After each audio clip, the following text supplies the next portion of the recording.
Imagina só, você vira jogador de futebol, chega no nível de jogar um campeonato brasileiro da Série A. Aqui nós não estamos falando da segunda divisão do campeonato estadual, tá? E ainda se estivéssemos falando de uma segunda divisão do campeonato estadual, estaríamos falando sobre um cenário extremamente restrito dentro do cenário brasileiro. Dentro do futebol brasileiro, poucos chegam a jogar uma segunda divisão de campeonato estadual. Imagine jogar um campeonato brasileiro da Série A em 2024, quando nós estamos um passo à frente de toda a América do Sul em termos técnicos, táticos e financeiros. Você veste a camisa do Palmeiras e não qualquer Palmeiras, Palmeiras do Abel Ferreira, multicampeão, super endinheirado, um Palmeiras que é referência financeira não só para o Brasil, mas para a América do Sul como um todo, talvez até para o mundo, e você chega num nível desses para ouvir de um comunicador qualquer que nunca chegou a jogar, sei lá, nem sequer no time da rua dele, no time do colégio dele durante a vida, que você, que chegou nesse nível, é tétrico, horroroso, um lixo, é horrível. Pô, no site. Pra mim, quem tem que encabeçar a barca do Palmeiras é o Lázaro. Jogador tétrico, horroroso. Muito Esse tem fraco. cara de Série B, Santos. Muito fraco, horroroso.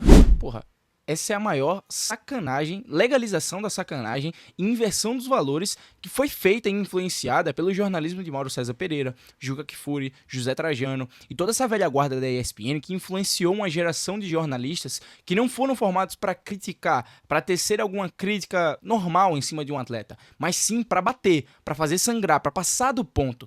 E aí eu não consigo achar isso normal. E olha que vamos lá, uma das maiores falácias existentes no mundo do futebol pra mim é de que pra você ser um bom comunicador, um bom jornalista, você precisa ter sido jogador, você precisa ter jogado. Isso não é verdade, eu não acredito nisso. Uma coisa não tá atrelada à outra. Só que pra você ser um razoável comunicador, um, sei lá, mediano comunicador, com o mínimo de qualidade possível, você precisa ter o mínimo de senso e responsabilidade em cima de o que você está falando, para quem você está falando, de quem você está falando e como é que você fala sobre aquilo, como você aborda os assuntos que você fala. Quando você simplifica demais as coisas e ignora algumas vertentes mais profundas, só mostra o descaso que você tem com a sua profissão, com os assuntos que você trata em cima dela, porque você não quer a responsabilidade de analisar mais a fundo, você não quer a responsabilidade de trazer um pouco mais de conteúdo, um pouco mais de profundidade para as suas análises. Você só quer ver o jogo, ver se aquele jogador foi bem ou mal, e se ele foi mal, aí você vai bater até ele sangrar, porque você foi influenciado, você foi formado, como já foi dito por esses rapazes, por uma velha guarda da ESPN, né, que influenciou toda a geração deles a serem jornalistas e a seguirem esse caminho no jornalismo. Não é pra menos. E olha, não adianta criar nenhum espantalho não, tá? Eu não tô falando aqui que você não pode criticar nenhum jogador de futebol, não pode tecer nenhuma opinião mais negativa em cima do jogador. Pode e deve. Essa é uma das funções primordiais para mim, do comunicador, do jornalista. Ele tem que saber a hora de criticar, ele tem que saber a hora de fazer uma análise mais negativa sobre o jogador, mas mais do que saber a hora, é saber como você aborda esses determinados assuntos, como você vai criticar. Será que você vai seguir um caminho mais simplista, de excluir qualquer tipo de vertente mais profunda e só chegar no ponto de dizer que o jogador foi mal, que o jogador é horrível, que ele não fez um ano bom, que ele é péssimo, que ele é tétrico, ou você vai para um caminho mais profundo, que dá um pouco mais de trabalho, eu sei. Por que você exclui vertentes como, pô, será que o modelo de jogo dessa equipe, que esse jogador está inserido, é um modelo de jogo que potencializa as suas melhores características, as suas principais características? Será que esse jogador está sendo bem utilizado? Será que esse jogador não está passando por algum problema pessoal dele que não está vindo à tona e que pode sim estar afetando diretamente no desempenho dele dentro do campo, em como o treinador gostaria que ele desempenhasse, em como o torcedor gostaria muito que ele desempenhasse, em como o próprio jogador gostaria que desempenhasse em campo? Porque acredite ou não, o jogador é o primeiro a saber quando não está bem dentro do campo, ele é o primeiro a se cobrar e é o que mais se cobra, mais do que torcedor, mais do que treinador, mais do que qualquer outro dirigente. Ele é quem se cobra mais, porque ele sabe as expectativas que foram depositadas em cima dele. E se você parar para analisar friamente, essas críticas que esses caras tecem, não é somente para jogadores de futebol não, tá?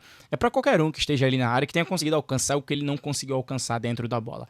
Por exemplo, treinadores de futebol que fizeram uma vida inteira, de uma carreira gigantesca no mundo da bola, que construíram muitas coisas no mundo do futebol, quando eles começam a engatar sequências de trabalhos ruins, automaticamente para esses caras, eles viraram ultrapassados, obsoletos, as ideias deles já não têm mais relevância, eles já são ultrapassados, têm prazo de validade, ou seja, amassam tudo que esse cara construiu no mundo do futebol e jogam no lixo, como se não servisse mais de nada, como se fossem objetos descartáveis. Eles fazem isso com treinadores e jogadores.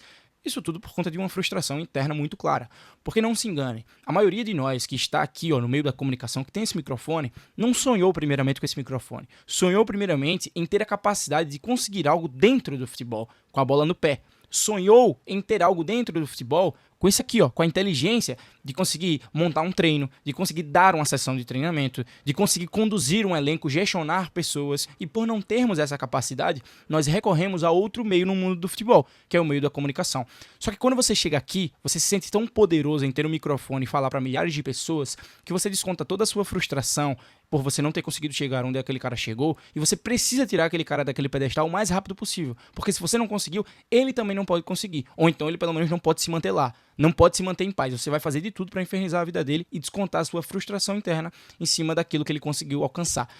Seguem dois caminhos. Ou você critica dentro da bola, dentro do limite, dentro daquilo que é o campo e bola, ou você ultrapassa, extravasa e chama um jogador de tétrico, lixo, horroroso, e ignora qualquer vertente mais profunda na sua análise, trazer qualquer tipo de profundidade naquilo que você está observando, e vai no fácil, vai no caminho que vende, vai no caminho que repercute, vai no caminho que engaja.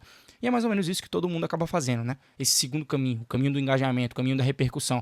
Porque só assim, para você ter um mínimo de relevância comparado ao que esse cara conseguiu ter no meio do futebol. E você acaba equiparando e preenchendo uma lacuna interna dentro de você, que é aquela lacuna de que, porra, eu não consegui chegar lá, mas eu tenho que conseguir de alguma outra maneira ser um pouco relevante na minha vida dentro do futebol. Entendo, nós não sabemos mais do que esses caras. Nós não temos a capacidade de executar o que esses caras executam. Então o mínimo que nós temos que ter é um respeito pelo que eles conseguiram alcançar. É o mínimo que nós temos que ter na comunicação. Se determinado treinador está fazendo um mau trabalho, eu tenho que criticar o mau trabalho dele, mas não rotular ele de um treinador obsoleto que as ideias dele já não servem mais de nada. Ele tem que se provar. Como assim se provar? Como assim se provar? Como assim determinado jogador que chegou no nível de jogar um brasileiro de Série A em 2024, no contexto em que está o futebol sul-americano e o brasileiro que está totalmente à frente de todos dentro da América do Sul, você chega nesse nível, você joga no Palmeiras, que é o atual bicampeão, que tem um puta treinador, e você é tétrico, você é horrível, você é um lixo, você tem cara de Série B, você fala isso no menosprezo, como se a Série B fosse algo acessível para o cenário do futebol brasileiro.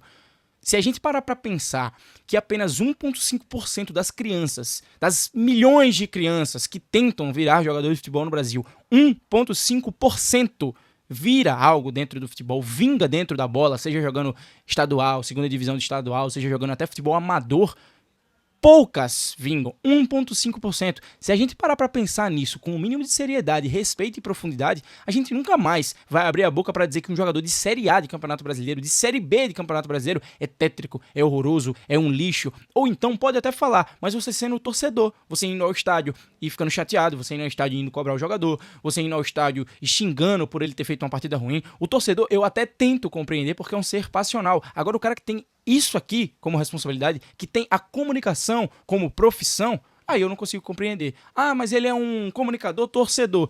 Então, amigo, me desculpa, desliga o microfone e vai torcer. Porque não dá pra você confundir as duas coisas, porque a partir do momento que você tem centenas de milhares de pessoas te assistindo e gostando do teu trampo, sendo influenciadas por aquilo que você fala, você não pode ter esse nível de irresponsabilidade de chegar e falar que um jogador de Série A do Campeonato Brasileiro, mesmo que ele seja do seu time, mesmo que ele não esteja desempenhando como você gostaria, de falar que ele é tétrico, que ele é horrível, que ele é um lixo. Ou você gostaria que alguém chegasse no seu trabalho e dissesse, nossa, que comunicador tétrico, que comunicador horroroso, que lixo.